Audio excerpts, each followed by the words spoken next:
Welcome, everybody, to the Peer-to-Peer Policy Pod. I am Brian Morgenstern here with the great Sam Lyman. We have a lot to talk about today, including Texas leading the Bitcoin space race, and we have a very special guest joining us today, Texas State Representative Giovanni Capriglione, chairman of the Financial Services Committee and the IT Caucus in Texas. He is a very forward-leaning representative, and he has sponsored the Texas Strategic Bitcoin Reserve Bill, and we're going to talk about that and what it all means today on the pod. Remember to follow us, hit like and subscribe on X. I'm at MorgensternNJ, at Sam Lyman 33, and follow at Vote Giovanni so we can update you on all the Bitcoin news of the day and how Texas is leading the Bitcoin space race. Representative Capriglione, are you with us? I am. Thank you for having me on the show today. I appreciate it. Thank you for joining us. This is really exciting stuff. So why don't we start off? You could give the audience a little bit of your background and then talk about your bill and what it does and what it means. Sure. Yeah. Again, thanks for having me. My name's Giovanni. I'm a Texas State representative in the Dallas-Fort Worth area. My district encompasses part of the Dallas-Fort Worth airport. I've been in the legislature now for 12 years. And I am the chairman of the Financial Services Committee. I'm chair of the IT Caucus, which has got 62 members. We help educate other members about technology, including Bitcoin. And I'm also the chair of the House Select Committee on Artificial Intelligence and Emerging Technologies. So just had a lot of experience working on cybersecurity, on Bitcoin, blockchain, privacy, a lot of different technical policy over the last few years. And so this was kind of in our wheelhouse, and pretty excited to file the Texas Strategic Bitcoin Reserve Bill. Yeah, absolutely. And you've taken a bit of a creative approach, I think, with a zero fiscal note on the bill, I think, and accepting Bitcoin donations, I think taxes perhaps. Can you tell everybody that kind of the key points of what this bill does? Sure, I'd love to. And just so that people know, if they want to look it up, it's House Bill 1589. We filed this bill last week and had a lot of help from a lot of different folks, including Texas Blockchain Council and other people in the industry. But essentially what the bill is going to do is create an account in our treasury, in the Texas the main treasury under control of the comptroller. And what it would do is allow individuals to gift or donate or basically allocate Bitcoins directly into the Texas treasury. And by doing that, that's how we get no fiscal note, right? Because this isn't necessarily, assets the state has to go and sell to be able to buy Bitcoin or vice versa.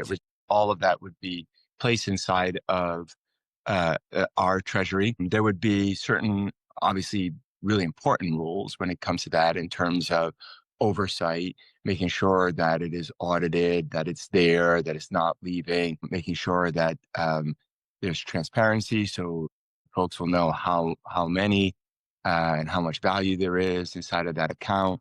We would place a 5-year kind of limit on it where for the first 5 years, the state wouldn't be able to sell those assets either. So it's kind of like making sure that those Bitcoins would stay inside of the state of Texas. And there's other portions of the bill too that will allow the comptroller to like constituents who have payments to any agency. So that could be fees, it could be property taxes. They would be able to pay those fees to the state in the form of Bitcoin. So it's something we talked about for a while. It's something that I think we need to do. And just judging by the number of people who have liked and cheered and commented and sent in letters, it is something that my constituents in my House district and folks from all over the state would be really excited to have. Yeah, definitely. And I do want to give a shout out to Lee Bratcher and the Texas Blockchain Council. I'm proudly sit on the board of that organization, and Sam and I are both with Riot Platforms, one of the leading Bitcoin miners in the country. So this is a subject that's very near and dear to our hearts. So Sam, which direction do you want to take the conversation in? Yeah, well, Representative Capriglione, thank you so much for joining us this morning. A direction I'd be interested in taking it is to know, Representative Capriglione, what your Bitcoin origin story is. When did you first hear about Bitcoin? How did you go down the rabbit hole? And when did you realize it was here to stay? Yeah, I've always been in technology. I have a bachelor's of science in physics. I used to be a semiconductor designer, an electrical engineer. So I've always been into technology. I then went to work for a private equity company. And my brain anyway could combine to fintech. And so the idea of, a decentralized asset form of payment, something I guess I was just inherently always wanted and interested in. During my first session, maybe second session, I went and sponsored legislation and passed to make Texas the first state and only state to have its own precious metal depository, right? And a lot of the reason I did that and was working on it is that, I've always been worried about having a centralized form of currency, right? The Federal Reserve has always had a lot of, I would say, control over people's everyday ability to make purchases and transact and that sort of thing. So that all being said, when Bitcoin became more of a thing, I started to work on it and actually had early conversations with our banking department about describing it. And it was the first time I realized that some people didn't necessarily want it to be considered an asset or to have value. And so that's kind of where it started. It was probably 8 to 10 years ago, but obviously excited about not just Bitcoin, but also the blockchain technology and how that's just found its way to help so many different people and in so many entities.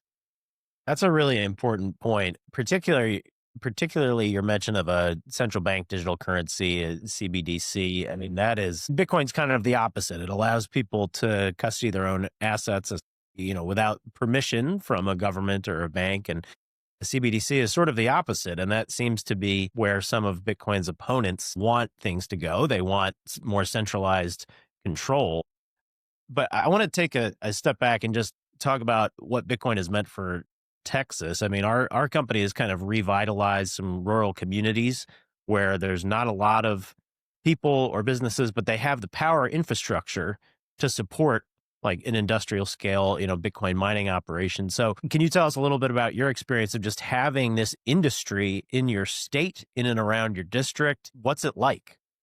No, and that's really important too, right? Because obviously we can talk about the value to economic policy and all of that, but what it's meant in terms of growth for the state of Texas. And I've had obviously the pleasure of being able to visit Riot and to visit other Bitcoin miners in the state of Texas, right?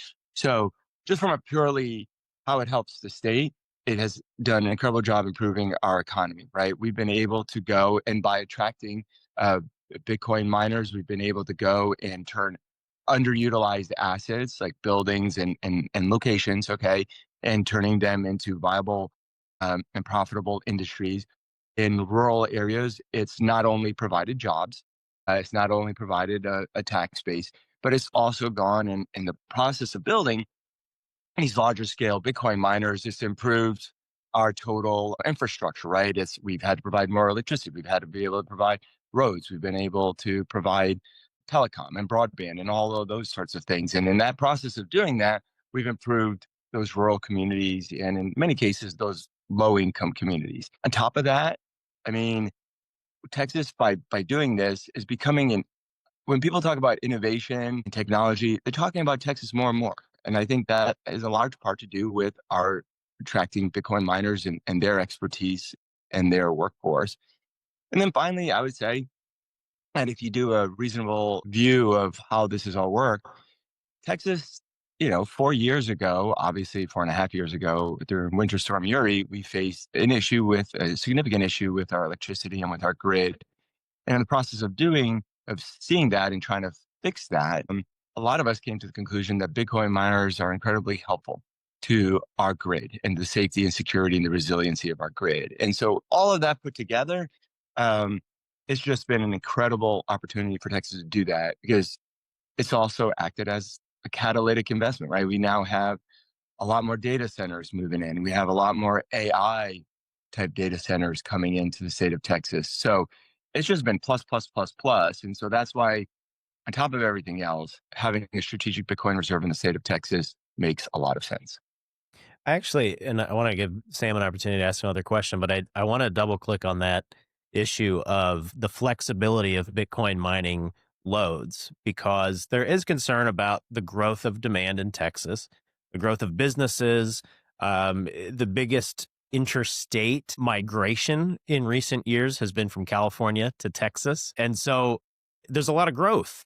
And Texas has to be able to serve that demand. But I think one of the great things about Bitcoin mining is that because the network is decentralized, miners can power up or down depending on the needs of the grid. But I don't think a lot of elected officials have yet kind of digested that information and exactly how it works. So I'm wondering, what do you tell your colleagues to kind of take the temperature down, maybe calm some nerves a little bit? I had a great conversation with the governor about this. I think he understands it well, but not everybody does because they don't live and breathe this every day. How are you seeing that conversation go in the legislature? Sure. And I think there are some that have concerns for the reasons you expressed, right? We're having growth. None of the elected officials obviously want constituents to not have electricity when they need it. But what I would say also is Texas has never been afraid of growth. A few years ago, I would go to town halls and I would talk to people about how 1,000 people a day were moving to Texas. Well, now it's 1,300. And so what Texas has always been good at, and our elected officials have been, is being able to go and make sure that we have that infrastructure in place before we need it. And so step one is we need more electricity and energy. And I think that we will do that. And we have been doing that. Last November, for instance, with the help of our constituents, we went and we passed the Texas Energy Fund to go and put more steel in the ground and to go and get our energy capacity up higher. But I think you also make an excellent point about, and it needs to be talked about, which is Bitcoin mining load is different than other types, right? So in a traditional data center, it can't go down. It can't, stop running or processing. And so they come up with backup systems. But there are still situations where we have manufacturing plants, semiconductor manufacturers, or even households where they don't want or cannot stop using electricity. And that's where Bitcoin mining is so beneficial because it's helping to pay, obviously, for our current grid. And at the same time, if and when we need it, in those moments when there's high demand, we can ask them to get off of the grid and let us use that electricity for those systems that can't go offline. And that's the incredible value. And in 30 seconds or less, I think anyone can explain that to someone else. And so part of it is just education. We do that with our IT caucus, and we're going to keep doing that with our IT caucus to go help educate members about how that load is just different.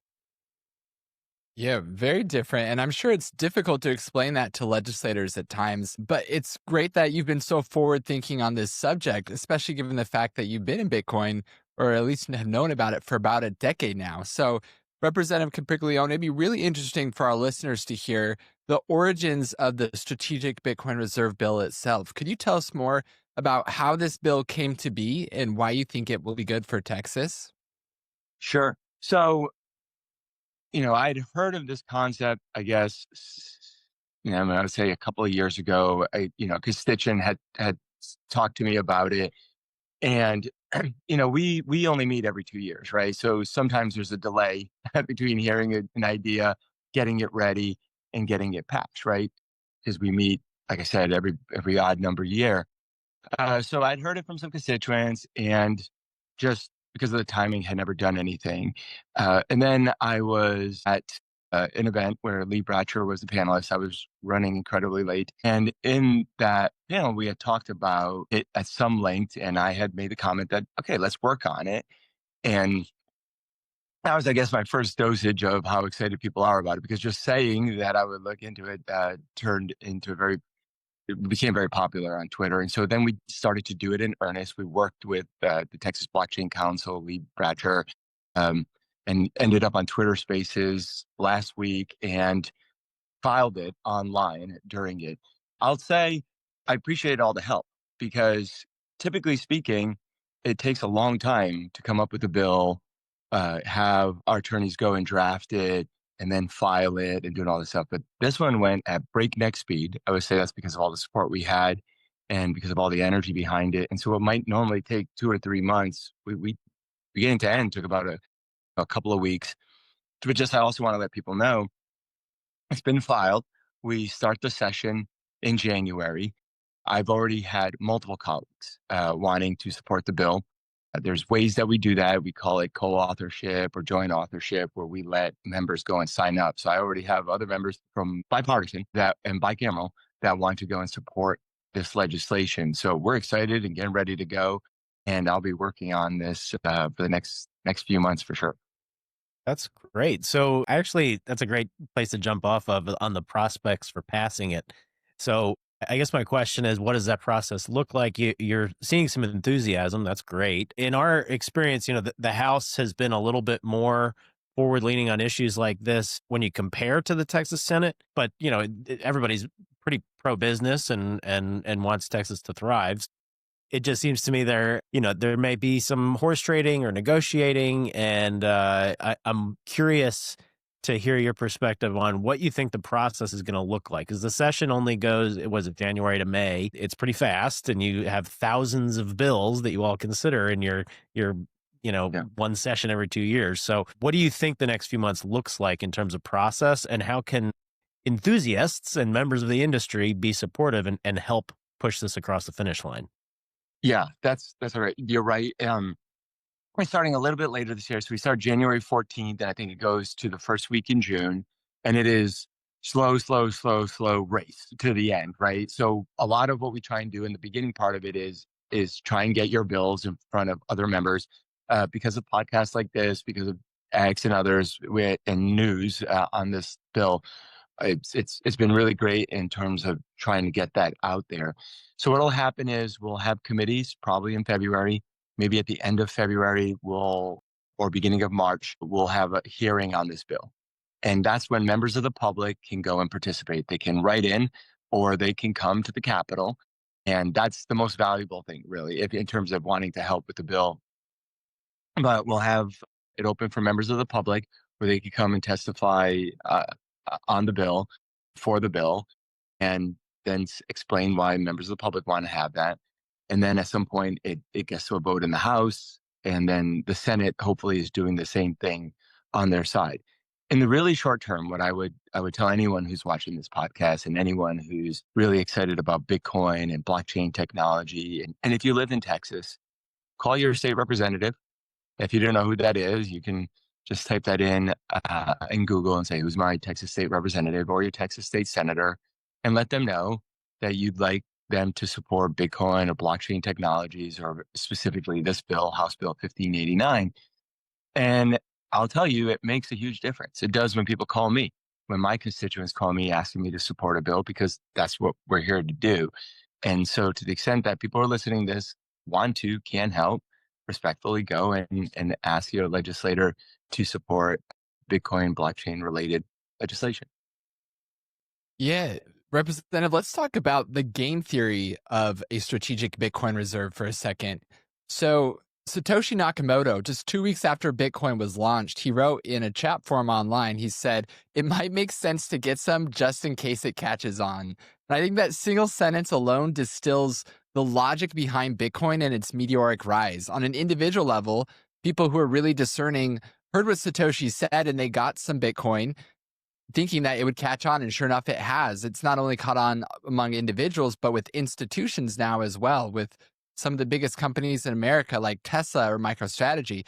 And now it seems like it's starting to catch on both the state and the nation state level. So you mentioned that the legislative session in Texas is a very short period of time. It's January to May, and it meets every 2 years. So if a strategic Bitcoin reserve bill doesn't pass this session, it might be hard for Texas to catch up in the future, because during that 2-year period, other states can implement their own Bitcoin reserves, and so can other countries. So I'm wondering, are you at all concerned about other states like Pennsylvania, for example, beating Texas to the chase, or even other countries like the United States itself? And have you considered potentially using that as a talking point in encouraging some of your colleagues to support this bill?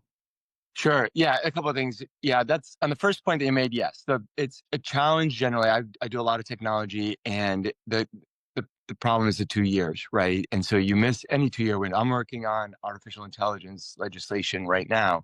That's moving quick, right? We've worked on digital privacy. That moves quick. See, the strategic Bitcoin reserve is going really fast, right?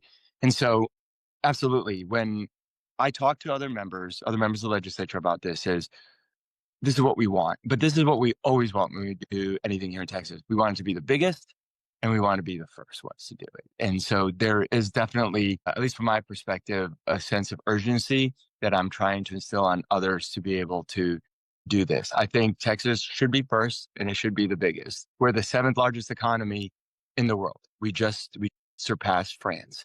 And so because of that, we have the capabilities, we have the know-how, but also it's going to be that important for the Bitcoin movement that Texas do this.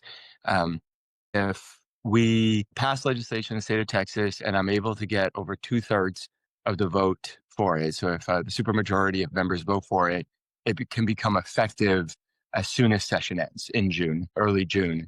We have a path to do that, and that's what we're trying to do. And that's why we filed the bill early. Sometimes members won't file these types of bills till January or February. And so by doing it earlier, we're hopefully going to be able to get it done faster. That's great. So, you talk about AI as well, and sometimes people kind of lump these concepts together, even though they're different. But Texas has taken a very different approach from the federal government, particularly the Biden administration. It's now coming out the debanking scandal. We've talked about how the administration tried to do a mandatory energy audit, we think with the purpose of limiting or eliminating Bitcoin mining. There was, of course, deplatforming, censorship and things. So the federal level has been, let's say, not forward looking on these issues, but you in particular and your leadership in Texas is, trying to show the way for U.S. leadership on these critical issues and the economy of the future. So can you talk a little bit about the contrast between the state and federal government and how you see Texas as a laboratory of democracy for some of these emerging tech industries? No, that's a good point. It's actually one of my favorite topics because, we all sometimes complain about the fact that it's every 2 years in Texas.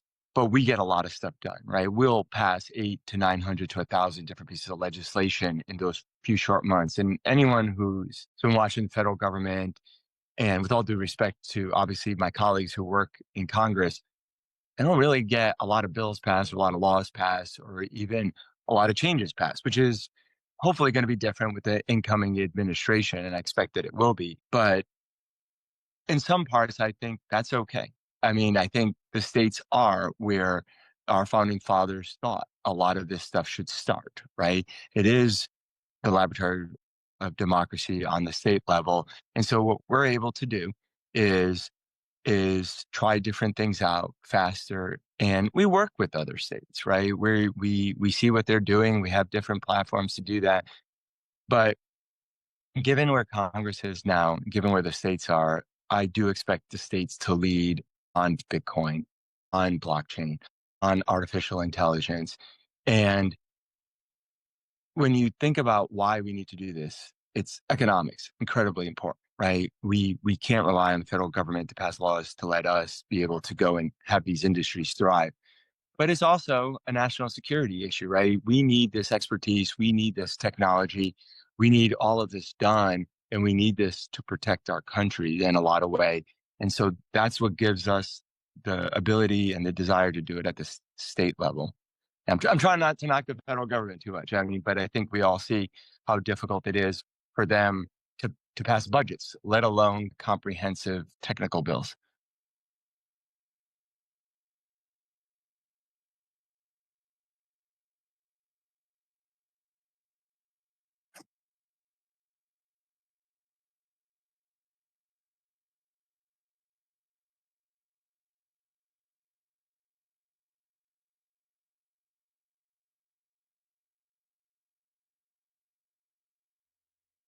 Yeah. So when you look at, and I'll do this in terms of AI, but you could do this in just about anything. We're in a battle, and to me, we're always in a battle with the rest of the world, right? In terms of friendly battles, right? Trying to be just more competitive, but also in some cases, like when you compare us to China, we're trying to be the first to have the most, effort into artificial intelligence, into quantum computing, into cryptology. I mean, in all these things, it's just incredibly important. And when you look at where we lead in America, it has always been because of our technological know-how. We just have so many smart people. We have so many different companies. If you think of all the big tech companies in the world, almost all of them are in the US. So on the tech side, we lead. But where other countries like China lead is on the energy side. They can build nuclear reactors. They can build natural gas power plants. They just can build that stuff faster than we can. And that's partly because of, certain regulations we have in place here. And so when you see that, you're like, okay, well, what if we were good on the energy side as well? We would be unstoppable here in the United States. And where Bitcoin mining has been an incredible asset is it has provided the impetus, the catalyst, the need to go and improve our grid. Right. We have plans, and like I talked about earlier, in terms of funding, generators to put steel in the ground. We're going to keep doing that. And to me, demand is not a problem. It's actually a positive reason to go and build that capacity. And the more capacity we have, the better I think we'll be in terms of being the place where technology can thrive, where we can have these data centers so that we can have this workforce in one combined area. And Bitcoin mining is a key part of that. It is, like I said, it's almost like, to me, it's like the perfect load, right? It helps go and build a grid, but in times of need and emergency, it can temporarily go offline. That's exactly what we need. That's a really, really compelling point, and I'm glad you made it. I think in our remaining couple of minutes here, I want to leave the audience with just a couple of key thoughts. One of them is what you just articulated, that if you're going to have a grid that can accommodate the economy of the future, you need that price signal. Why are you going to invest hundreds of millions of dollars to build a new plant if you're not going to be able to sell enough of the power? And Bitcoin miners will use the power during off-peak times when it might not otherwise be sold, and then they can give it back during peak times. So it is the exact perfect load, as you so rightly stated. The second idea is that Bitcoin is basically the opposite of a central bank digital currency, and everyone should be very cognizant of this. CBDCs are dystopian. It would allow the government to control how you spend your money, when you spend your money, what you purchase, and they can prohibit things. If you believe in freedom, then you should believe in Bitcoin. And then the third relates to your bill. President Trump has expressed his desire to have a U.S. strategic Bitcoin reserve. I think that would be a very wise move because there's a supply cap of 21 million Bitcoin, because there is something of this space race going on. I think it would be very wise for the government to have this asset on its balance sheet. It is appreciated, of course, over the course of its lifetime very well. It is a modern day precious metal. I think it would help strengthen the dollar and competitiveness. So I think you're putting that challenge out there to President Trump, see if he can do it first or if you can do it first in Texas. But those are just a few of the key ideas I wanted the audience to hear. I want to give you an opportunity. What do people need to know about you, about your bill, about the future in Texas? Closing thoughts. Great. No, again, here's the thing. I'm a state rep focused on technology in the state of Texas, and it is becoming just an incredible asset to our economy here in the state of Texas. What I would say is, by filing this bill, we're going to be first, okay, and we're going to be the biggest. And what I need is help from folks who are watching this to call their legislators, their state reps, and their state senators, and express your support for this. And that is going to go a long way to not just helping me pass my bill, but making sure that you have a legislature that is forward thinking. And that's the goal, because if we can do that, Texas will be unstoppable. Well, thanks very much for joining us today, Dylan. I think we can stay on and chat for a little while longer. But Representative Giovanni Capriglione, thank you for your leadership. Thank you for all you're doing to keep the Texas miracle alive. Thank you for joining us today. And we'll be in touch because we want to help you get this done. Great. Thank you both. I appreciate it. Wow, what a conversation. If every elected representative were like him, our country would be in much better shape. Very forward thinking. One thing that stood out to me is he mentioned that Texas's GDP just recently passed France's GDP. Yeah. And so that's all to say that these state strategic Bitcoin reserve bills, it's not small potatoes. I mean, this is a state that is has an economy that's larger than France. That's enormous. One of the largest GDPs in the world, and it's considering implementing a strategic Bitcoin reserve. That has consequences even among nation states, even though it's just one of 50 United States. I thought that was one of my biggest takeaways from the conversation. Yeah, it's pretty incredible to think about. And it's grown so much in recent years because of what we mentioned earlier with the mass migration from California. And we have an op-ed about this on foxnews.com, trying to prevent the Californication of the energy sector. Governor Newsom in California has mandated that everybody drive an electric car, which is mandating an increase in electricity demand. And he has decided that some sources of energy are bad, like natural gas. And so he's capping the supply while legally mandating an increase in demand. Well, guess what the effect is? An unstable grid and skyrocketing energy prices. And Texas has taken the opposite approach of we welcome all comers, all businesses, and all types of energy. They're the renewable energy leader in the United States. You think of Texas, you think of oil and gas, but they're also the leader in solar and wind and renewable sources as well. So I think the Texas model is one to be followed for sure, and that really is a stunning statistic that if Texas were its own country, if it went back to being the Republic of Texas, it would be the 7th largest economy on earth. That's pretty crazy, but there's lessons to be learned from that. So hopefully Congress will pay attention. Yeah, it adds some real leverage to the clause they have in their constitution that they could secede from the United States one day. It was the 7th largest economy in the world. So kudos to Texas. I mean, they've been so ahead of the curve on Bitcoin since day one. While other states were trying to drive out Bitcoin and crypto innovators, Texas essentially said, hey, we're open for business. Come here, set up your mines and bring your jobs and your innovation and your investment to our state. And I think it's paid off very well, both for Texas and Bitcoin companies. Yeah. Well, I hope, Texas does succeed in leading the way here. And hopefully David Sachs has a really profound impact at the federal level. He's been making the rounds on Capitol Hill, meeting with congressmen and senators, talking about AI and crypto policy and where the Trump administration should go. We obviously have some thoughts on that, starting with stopping the stranglehold that the federal government has tried to place on these industries. Yeah, a lot of people are very familiar by now with the term debanking. But Brian, something we've been talking about just in our own conversations lately is that debanking was only the half of it. In addition to debanking, you had deplatforming. Everyone's familiar with deplatforming.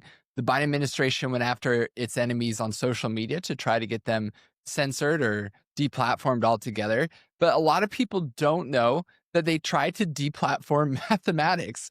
What do we mean by that? We mean that Mark Andreessen recently revealed in an interview with Barry Weiss that he had a meeting in May of this year with the White House in which White House officials told him, don't invest in AI startups. And he asked why. And they said, don't invest in AI startups because we're essentially going to create a regulatory moat. So there are only a few winners in the AI race. And we will, by so doing, effectively be able to control AI development in the United States. And then they went so far as to say that if the government wanted to, they could ban an entire field of mathematics, the mathematics that AI is built on, in order to control AI development, citing as precedent the fact that the government did something very similar with fields of physics during the Cold War. So that was pretty astounding. And then, of course, we talk about another idea, unplugging. Do you want to say more about the unplugging meme? Yeah. So deplatforming, censoring your opponents, debanking, trying to make it impossible to do business for people you perceive to be your political opponents,